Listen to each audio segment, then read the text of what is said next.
Obviously, I fought Randy last, I don't know, a year ago or so, and just kind of kept in touch with him. We were at the Fight for the Troops in Fort Bragg, and I invited him, if he was in Vegas, to come train at my facility there, and he extended an invitation to go hunting or fishing or to come to one of his camps as well. And here we are, quite a while later, but we finally managed to get together and actually train.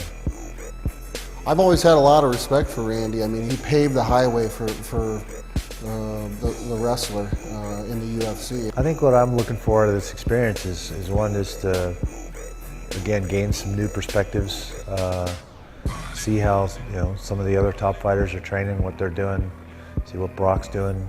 You might learn new tricks, you might learn new training things. I think it's an important part of developing as a fighter.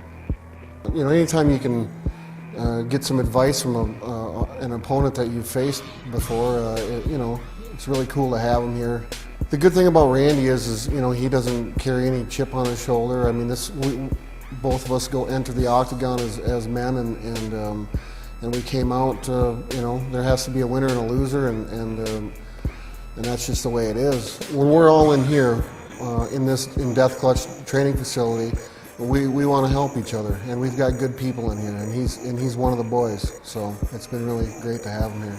I think that there seems to be a very clear plan in place that's specifically designed for Brock to peak for this fight. He seems to be training intelligently. He's got good people both in his workout partners and obviously Marty Morgan running the show.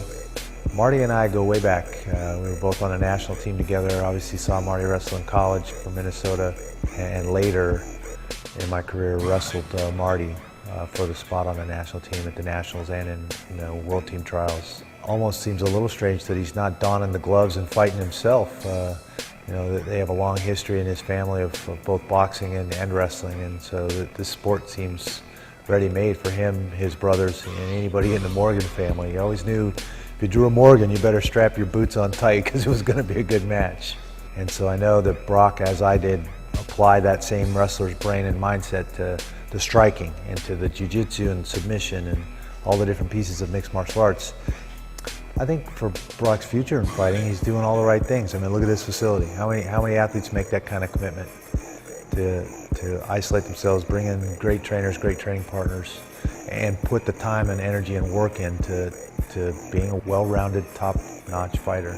Obviously, he's already at the top of the game, so really the sky's the limit. He can achieve and stay in this as long as he wants to. So I think those are important things, and I'm going to have him on track to go out and do his thing when the 3rd of July comes around.